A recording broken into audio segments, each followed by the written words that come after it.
कैसे बच्चों? ठीक है बेटा वंश। करें चालू। इधर देखो अभी 8.2 स्टार्ट कर रहे हैं जीपी। क्या स्टार्ट कर रहे हैं? जीपी। जैसे हमने 10th क्लास में एपी पढ़ी थी, अर्थमेटिक प्रोग्रेशन, यहां पर है ज्योमेट्रिक प्रोग्रेशन। ठीक है, उसमें क्या था कि हमारे पास जो फर्स्ट टर्म थी कहां से आती है हमें नहीं पता था कि हमारे, मान लीजिए हमारे पास कोई फर्स्ट टर्म है 2, ये पी की बात कर रहा हूं बेटा। ठीक है, फिर हमने एक टर्म लिख दी 4, फिर एक टर्म लिख दी 6, फिर एक टर्म और लिख दी 8। तो हमने देखा कि 2 में अगर मैं 2 ऐड कर दे रहा हूं कितना आ रहा है? अगर 4 में फिर से 2 ऐड कर दे रहा हूं, तो 6 में 2 ऐड कर दे रहा हूं, कितना आ रहा है? आगे बात समझ में? मतलब कि फर्स्ट टर्म का तो हमें नहीं पता है, बट आगे वाली जो भी टर्म है उन सभी का हमें पता है। उनमें एक फिक्स नंबर ऐड हो रहा है, एक फिक्स नंबर ऐड हो रहा है। ठीक है, अभी बात आएगी सर वहां पर तो नेगेटिव भी आता थी। लो भाई 8 के बाद 6 के बाद 4, 8 में मैंने ऐड कर दिया -2। क्या ऐड कर दिया? 8 प्लस -2 कितना ऐड कर रहा हूं। तो जो ऐड कर रहा हूं वो नेगेटिव भी हो सकता है और वो पॉजिटिव भी हो सकता था। ठीक है ना, ये मत सोचना कि सर वो असेंडिंग थी डिसेंडिंग थी। तो फर्स्ट टर्म तो हमें नहीं पता था, सेकंड टर्म का पता था। कोई एक फिक्स नंबर क्या होता था? ऐड होता था। थर्ड टर्म आने के लिए फिर वही फिक्स नंबर ऐड करना पड़ता था सेकंड टर्म में, और वही नंबर फिर ऐड करके हम 4 टर्म 5th टर्म बना सकते थे, जिसको हम बोलते थे कॉमन डिफरेंस। क्या बोलते थे? कॉमन डिफरेंस, जिसको हम डी से डिनोट करते थे। ठीक है, सेम चीज यहां पर है, ज्योमेट्रिक प्रोग्रेशन में थोड़ा सा अलग है। हमारे पास जो फर्स्ट नंबर होगा उसका हमें अभी नहीं पता कहां से आया। वो जो फर्स्ट नंबर है वो कहां से आया हमें अभी नहीं पता। मान लीजिए मेरे पास है 2, 2 के बाद है 4, 4 के बाद है 8, 8 के बाद है 16। मैंने 2 को 2 से मल्टीप्लाई किया, कितना आ गया? 4। मैंने 4 को फिर 2 से मल्टीप्लाई किया, कितना आ गया? 8। मैंने 8 को फिर 2 से मल्टीप्लाई किया, कितना आ गया? 16। अगर मैं 16 को फिर 2 से मल्टीप्लाई कर दूं 32। तो ये जो बन जाएगी ये हमारी जीपी बन जाएगी। क्या बन गई हमारी? जीपी। तो अब जीपी के बारे में थोड़ा सा समझ में आया। उसमें हम क्या कर रहे थे? ऐड कर रहे थे, और इसमें मल्टीप्लाई कर रहे हैं। वहां पर जब हम बड़ी टर्म में से छोटी टर्म सब्ट्रैक्ट करते थे वो फिक्स नंबर निकल कर आता था। सब्ट्रैक्ट करने पर इन दोनों का डिफरेंस कितना है उसको हमने क्या बोला? ठीक है, ऐड करते थे पर निकालते डिफरेंस थे। कर रहे हैं मल्टीप्लाई तो क्या निकालेंगे? डिवाइड करेंगे, रेशियो निकालेंगे। क्या निकालेंगे? तो 4/2 कितना? 8/4 कितना? 32/16 कितना आएगा ये? जैसे कि हमें डी निकालना है तो कोई भी टर्म उठाओ उससे जस्ट पहले वाली टर्म माइनस करते थे। मैंने थर्ड टर्म उठाई तो सेकंड टर्म माइनस होगी, फोर्थ टर्म उठाई तो थर्ड टर्म माइनस होगी। ऐसे ही अगर मुझे जीपी चेक करनी है तो सेकंड टर्म उठाओ, फर्स्ट टर्म से डिवाइड कर दो, थर्ड टर्म उठाओ, सेकंड टर्म को डिवाइड कर दो, फोर्थ टर्म उठाओ, थर्ड टर्म को डिवाइड कर दो, फिफ्थ टर्म उठाओ, फोर्थ टर्म को डिवाइड कर दो। समझ में आ रही है बात? तो अगर ये वैल्यू सेम आ जाए, क्या आ जाए? तो वो हमारी क्या बन जाएगी? जीपी बन जाएगी। क्या बन जाएगी? जीपी। तो हमें जैसे कि हमारे पास जो एपी में हम लिखते थे first term A1, second term A2, ऐसे लिखते थे ना बेटे। तो यहां पर भी अगर मैं बनाऊं, देखो इधर ये थी एपी हमारी, और इधर मैं बात कर रहा हूं चलो जीपी की। अगर एपी में हम लिखते थे A1, A2, A3, A4, क्या आती थी? A प्लस डी, क्योंकि फर्स्ट टर्म तो आ गई। सेकंड टर्म लाने के लिए हमें कुछ एक फिक्स नंबर ऐड करना था जिसको हम डी बोलते थे। A प्लस और यहां पर ये भी A1, A2, A3, A4 ही होगी। यहां पर हमें क्या करना पड़ेगा? क्या कर रहे हैं? मल्टीप्लाई। तो यहां पर क्या करना पड़ेगा? AR। उसमें ऐड कर रहे थे तो हमने ऐड किया, इसे मल्टीप्लाई कर रहे हैं तो ठीक है ना, तभी तो अगली टर्म बन रही है। तो AR स्क्वायर AR क्यूब। भाई फर्स्ट टर्म में तो कुछ नहीं ऐड होगा, फर्स्ट टर्म कहां से आई नहीं पता, बट सेकंड टर्म बनाने के लिए हमें 2 से मल्टीप्लाई करना पड़ेगा। एक ही बार 2 से मल्टीप्लाई कर रहे हैं तो AR। फर्स्ट टर्म से थर्ड टर्म आने पर कितनी बार मल्टीप्लाई हो रही है? 2 बार, तो आर स्क्वायर। फर्स्ट टर्म से फोर्थ में आने के लिए कितनी बार मल्टीप्लाई हो रही है? फोर्थ टर्म पर आने के लिए 3 बार, फिफ्थ टर्म पर आने के लिए 4 बार। फिफ्थ टर्म ये है ना, तो फर्स्ट टर्म से 1 2 3 4, तो आर कितने आ गए? आ रही बात समझ में? अगर मैं इसी पैटर्न को फॉलो करते, इस पैटर्न को फॉलो करते थे, हम लिखते थे ए के, ए प्लस के माइनस 1 डी, और आगे बढ़ते थे ए एन आता था हमारे पास। क्या आता था? A N, A plus N minus 1 D, यही बनता था। इसी पैटर्न को फॉलो करेंगे तो ए के, ए आर के माइनस 1, अगर आगे बढ़ते जाएंगे तो ए आर एन माइनस 1, तो ये आपकी क्या हो गई? जीपी की जनरल टर्म, जीपी की जनरल टर्म। ठीक है।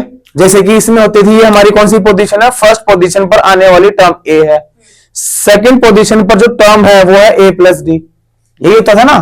ये फर्स्ट टर्म, ये सेकंड टर्म, ये टर्म है, ठीक है ना। और जहां ये बैठी है ये इसकी पोजीशन होती थी, क्या होती थी? जिसको हमने क्या बोला था? एन। बुक में लिखा मिलेगा नंबर ऑफ टर्म, एन को किससे डिनोट करेगा? नंबर ऑफ टर्म से। जो वो बैठा है ना, जो वो बैठा है, जैसे तू बैठा है, वो होता है टर्म। वो कहां बैठा है? वो उसका नंबर होगा कि वो कौन सी पोजीशन पर बैठा है, ठीक है। जैसे कि मैंने बोला कि बेटा आपकी क्लास में ना सेकंड पोजीशन आई, आप कैसे लिखोगे? ऐसे लिखोगे सेकंड को। आपकी 10th पोजीशन आई, कैसे लिखोगे? तो कहीं पर भी ऐसे कुछ लिखा आ जाए, समझ लेना वो किसकी बात हो रही है? वो एन की बात हो रही है, नंबर ऑफ टर्म की बात हो रही है। पोजीशन से याद रखो, नंबर ऑफ टर्म में पजल हो जाओगे। ये ऐसे इसमें आएगी, ये A1 A2, जो 8 है, 8 टर्म है, 8 वो पर्सन है जो उसने थर्ड पोजीशन ली है। जैसे अगर आपकी क्लास में बच्चे हैं, एक बच्चे का नेम है 2, एक बच्चे का नेम है 4, एक बच्चे का नेम है 8, तो जिस बच्चे का नेम 8 है वो थर्ड पोजीशन पर बैठा है, वो क्लास में थर्ड आया है, वो थर्ड पोजीशन पर बैठा है। समझ पा रहे हो? तो पोजीशन से याद रखना, कभी पजल नहीं होगे। तो first position, second position, first position पर कौन है? सेकंड पोजीशन पर, थर्ड पोजीशन पर, फोर्थ पोजीशन पर, ठीक है ना। वो पोजीशन नंबर ऑफ टर्म हो जाएंगी, और वो जो वैल्यू दिखाई दे रही है आपको, जो सामने लिखी हुई है, वो आपकी टर्म हो जाएगी। और वो टर्म ही हमारी A1 A2 A3, और वो कैसे डिफाइन होंगी? ऐसे, ठीक है भाई। A R square, A R cube, A R 4, A R 5 करते करते ए आर एन माइनस 1, ठीक है भाई। अभी बात समझ में? जीपी समझ में आई? बन गई जीपी, जनरल टर्म बन गई जीपी की। अगर जीपी का हमें रेशो, इधर बात करते हैं, इधर हमने क्या बोला था उसको? कॉमन डिफरेंस, किसमें? एपी में। यहां पर हम बोलेंगे आर को रेशो। क्या बोलेंगे? आर को रेशो। जो हमारा आर है वो रेशो है, पर वहां पर बोला जाता था कॉमन डिफरेंस। डिफरेंस था पर कैसा था? कॉमन, सब में। तो यहां पर भी क्या सब में है? इसको हम क्या बोल देंगे? Common ratio. क्या बोल देंगे? Common ratio. कितना है? आर है। बस हमें डिवाइड करके देखना, डिवाइड की वैल्यू सबकी सेम आनी चाहिए। दो बातें होंगी कि ये बताओ कि ये जीपी में है या नहीं है। तो आप हर एक टर्म की कॉमन रेशियो निकाल कर देखोगे, वो कॉमन ही है तो कॉमन आनी चाहिए।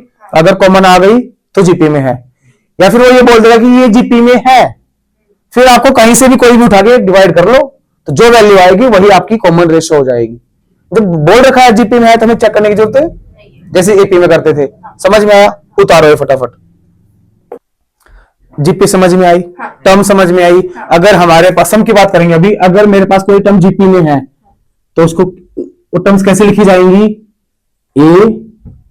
A R square, A R cube, कहां तक जाएगी? ए आर एन माइनस 1, और ये पावर आर के ऊपर है, ठीक है ना भाई।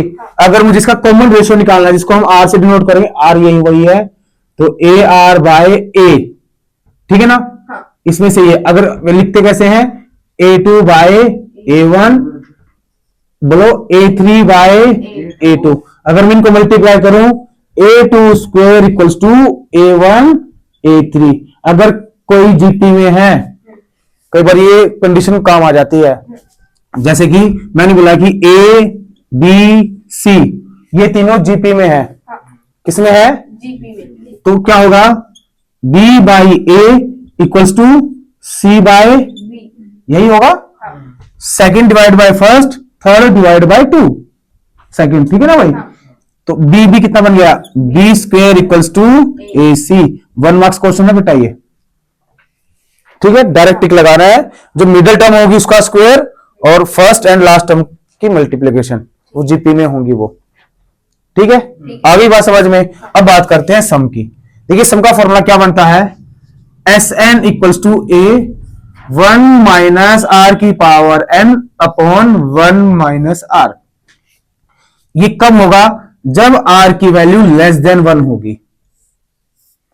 1 माइनस आर, 1 बड़ा होगा और आर छोटा होगा किससे, 1 से, तब आर पीछे आएगा। अगर क्या हो जाए, ए आर की power N minus 1 divide by R minus 1, ये कब होगा, जब आर 1 से बड़ा होगा। ये दो सम के फॉर्मूले हैं हमारे पास, ध्यान रखोगे। अगर आर की वैल्यू 1 से छोटी है, क्योंकि जब आप यहां से आर निकाल चुके होगे ना डिवाइड करके, पता लग जाएगा भाई। अगर वो प्रॉपर फ्रैक्शन में है, जैसे कि 2/3, मान लीजिए आर ऐसी आ गई, कुछ भी आ सकती है, आर ऐसी आ गई, कैसा रहेगी यार, ये छोटी होगी, 1 से छोटी है नहीं ये वैल्यू। अगर ये 3/2 बन जाए, मतलब ऊपर वैल्यू छोटी नीचे वैल्यू बड़ी, तो प्रॉपर फ्रैक्शन आर की वैल्यू छोटी। अगर ऊपर वैल्यू बड़ी नीचे वैल्यू छोटी, तो इम्प्रॉपर फ्रैक्शन आर की वैल्यू बड़ी, तो ये वाला फॉर्मूला लगेगा, वरना ये वाला फॉर्मूला। जो बड़ा होगा वो आगे आएगा, जो छोटा होगा वो पीछे रहेगा, वही सेम नीचे आ जाएगा, बस इसे पावर हट जाएगी। आ रही है बात समझ में। ये किसका फॉर्मूला है, सम का फॉर्मूला है। अब यहां पर एक चीज और आती है, ज्योमेट्रिक मीन और अर्थमेटिक मीन। देखिए अर्थ एपी जब कट चुका है हमारा, तो अर्थमेटिक मीन पढ़ने का कोई मतलब नहीं है, बट क्वेश्चनों में आ जाता है, क्योंकि हमने एपी 10th में ही पढ़ा था, तो उस हिसाब से वो देगा, तो हम ये नहीं बोल सकते कि आउट ऑफ सिलेबस है। ज्योमेट्रिक मीन क्या होगा, रूट ए बी। कोई भी हमारे पास दो नंबर होंगे, एक नंबर है ए और एक नंबर है, अगर मुझे इनको ज्योमेट्रिक मीन निकालना है तो दोनों का प्रोडक्ट का रूट। अगर मुझे अर्थमेटिक मीन निकालना है, दो नंबर होंगे ए प्लस बी बाय 2, ये हमारा क्या आ जाएगा, arithmetic mean. Arithmetic mean AP का होता है, ज्योमेट्रिक मीन जीपी का होता है। वैसे अर्थमेटिक मीन से समझिए कि दो नंबर है, उनका मीन निकालना है, मीन वैल्यू तो निकालनी आती है, दोनों को ऐड करो 2 से डिवाइड कर दो। ये ज्योमेट्रिक मीन वो कैसे निकलेगा, दोनों का प्रोडक्ट करो उसका रूट कर दो, ठीक है भाई। ये अगर आप समझ गए हो तो हम एक्सरसाइज पर आ जाते हैं, ठीक है। ये उतार लो एक बार।